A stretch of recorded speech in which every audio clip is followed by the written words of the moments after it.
Well, here's a sneak peek at the exterior panel for the train car. This is 10 feet wide.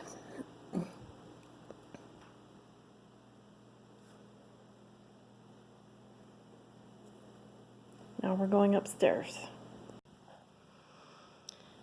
Here it's laid out, the interior of the train. 8 feet wide, or 8 feet high, almost 18 feet wide.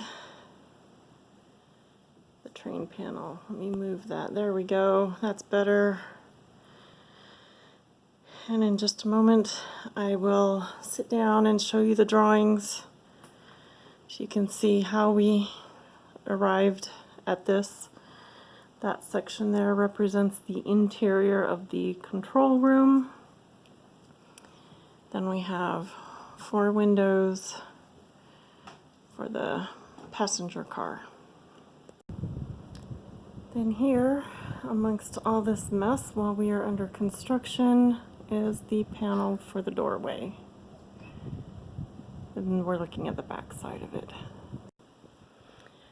We started with a floor plan. We took the room measurements, windows, hall, stairway, banister, etc. This is the space in our rec room. So this is the stairway that comes up. Then there's a wall here, and this is where you walk in to the rec room. And we have our TV in the corner at that angle. So that dictated, we made a perpendicular line from the center of the TV out. You can see the pencil marks, but there's some yellow highlighter here. Anyway, that's where we wanted the central, the furniture to be centrally aligned, facing the TV. Then we sat the love sack up in front, where we keep it anyway, and determined how much passageway we needed. We don't need any passageway on that side. This is the entry. So the conductor will stand here.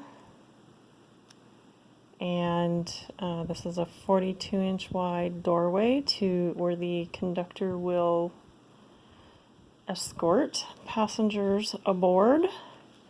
And the furniture is here, and there's a walkway here so he can escort or usher the passengers up to their seating areas. We have love sack, then we have a lounge, and then we split our couch into the 2 pieces, and then the back couch will be back here, and then this table that I'm sitting at right now is behind the couch facing the TV. So this is how we started, and we knew that we needed the rear to be wider than the front. So we also measured everything out on the floor to make sure that we had going on paper matched up with reality. It was always good when the two align. So we started with, so this wall, as guests come up the stairs in here, they will see this wall is done as the exterior of the train.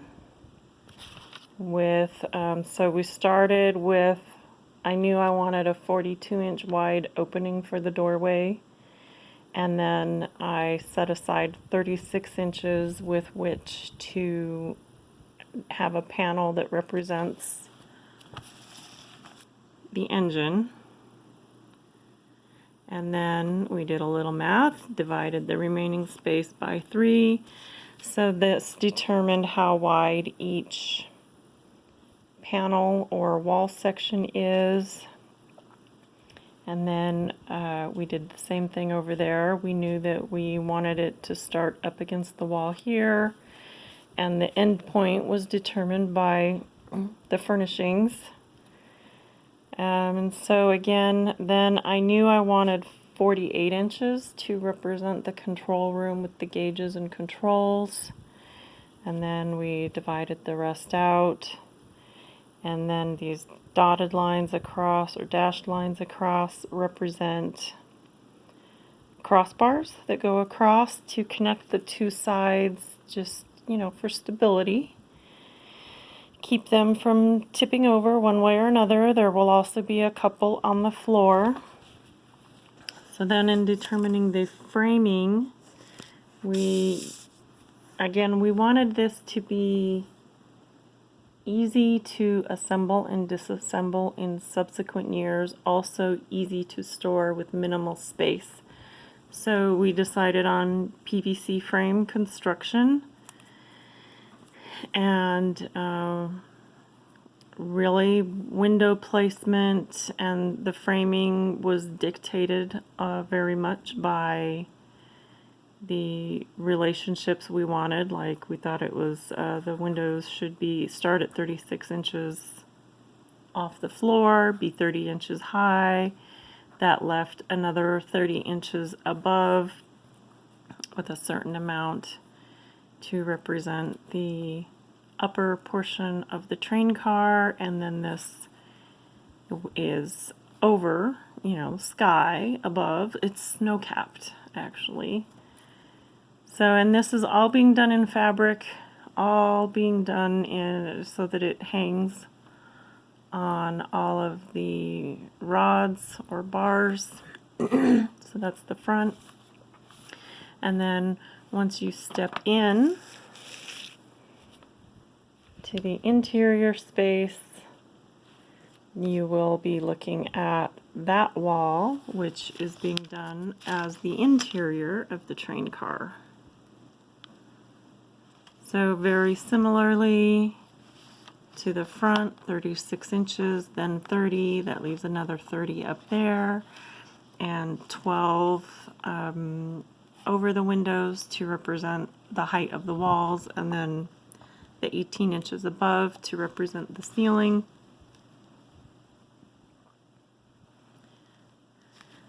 Oh, and then I had to spend a long day in Phoenix shopping for fabrics, and this is what I chose. I was shopping in the clearance section for fabrics that were $2 per yard. And I thought this would make a good interior. And then there's the control panel back there. That's